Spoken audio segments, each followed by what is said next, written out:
তো গাইজ আমরা চলে এসেছি ষষ্ঠী খেতে। তো এখানে মাসি আর মা রান্না করছে, তো তোমাদের সাথে সেটা শেয়ার করব।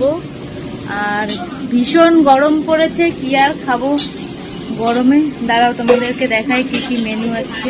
তো এখানে রান্না করা হয়েছে এই যে 5 পদের ভাজা, আর এখানে এই যে চাটনি রান্না করেছে। আর এইটা কি মাছ? এইটা হলো ইলিশ মাছ মনে হয়। আর এটা হলো পটল চিংড়ি। আর এইদিকে রান্না হচ্ছে, এই যে মাছি রান্না করছে, মাংস রান্না হবে। এই যে এখানে মাংস, এই যে কাঁচা মাংস। আর এই যে মাছ আছে, আর একটা মাছ রান্না হবে। ওখানে এই যে পাবদা মাছ আছে। এখানে সমস্ত মশলাপাতি সব আছে।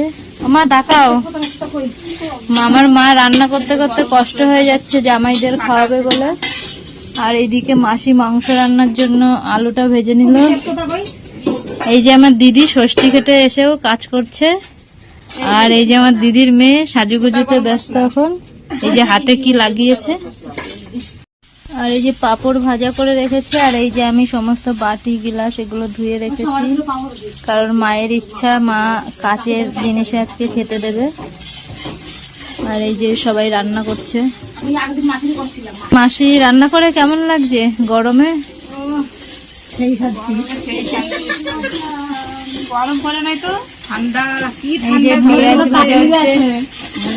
এই যে আমার দিদি এখন কাশ্মীরে আছে।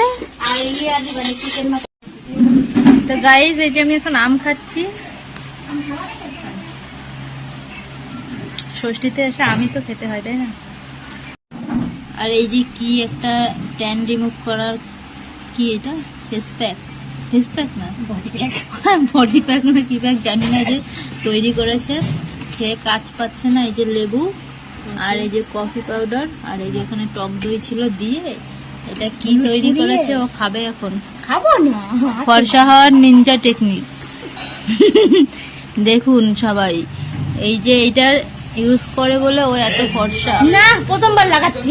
এই যে চিকেনের জন্য মশলাটা কষানো হচ্ছে, একটু পরে চিকেন কষা খাবো।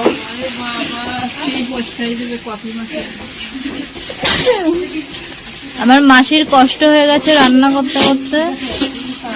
এখানে আছে ভাত আর 5 পদের ভাজা, আর এটা আছে চিংড়ি মাছ, পটল চিংড়ি, এটা ইলিশ মাছ, এটা চিকেন কষা, এটা পাবদার সর্ষে মাছ, সর্ষে বাটা, আর এইটা হলো রুই না কাতলা মাছ জানি না। আর এখানে ডাল আছে, ডাল। আর এই যে স্যালাডটা সাজিয়েছে আমার দিদির মেয়ে, খুব সুন্দর। আর এই যে ফলটা, আর এখানে আছে আম, এই যে পাঁপড়, এটা হলো চাটনি, দই, এই যে 5 পদের মিষ্টি, এই যে রসগোল্লা।